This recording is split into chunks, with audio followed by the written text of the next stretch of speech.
prioritization question. Following a mass casualty, the hospital intends to discharge some clients in the medical surgical unit to create room for victims. Which clients should the nurse anticipate for discharge? Select all that apply. A 22-year-old client with asthma who is off medical ventilation and is saturating at 96% room air. B, a client who had a hemorrhagic stroke 2 days ago and is on ventilation.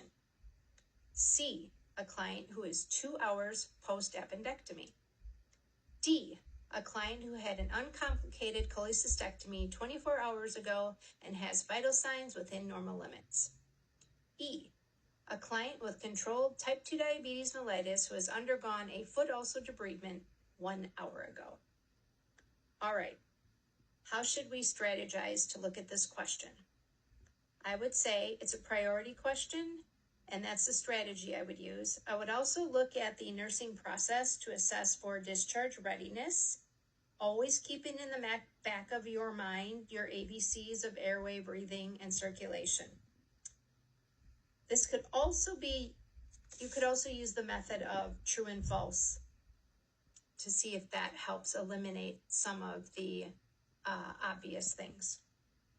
So let's take a look at the answers. Which client should the nurse anticipate for discharge?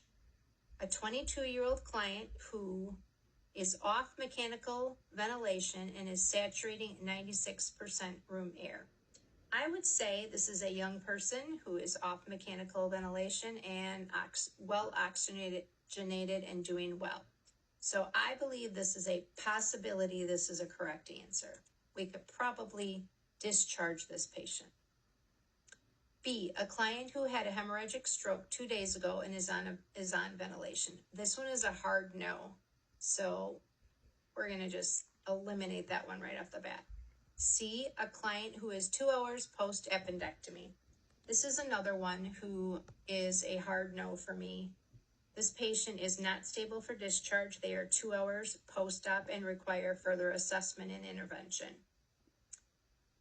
D, a client who had an uncomplicated cholecystectomy 24 hours ago and has normal vital signs.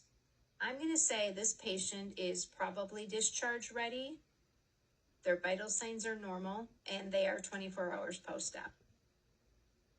E, a client with controlled type 2 diabetes who has just undergone a debridement an hour ago. I'm going to say this one is not discharge ready. They still have interventions and assessments that are necessary. So we have chosen A and D. We're going to submit.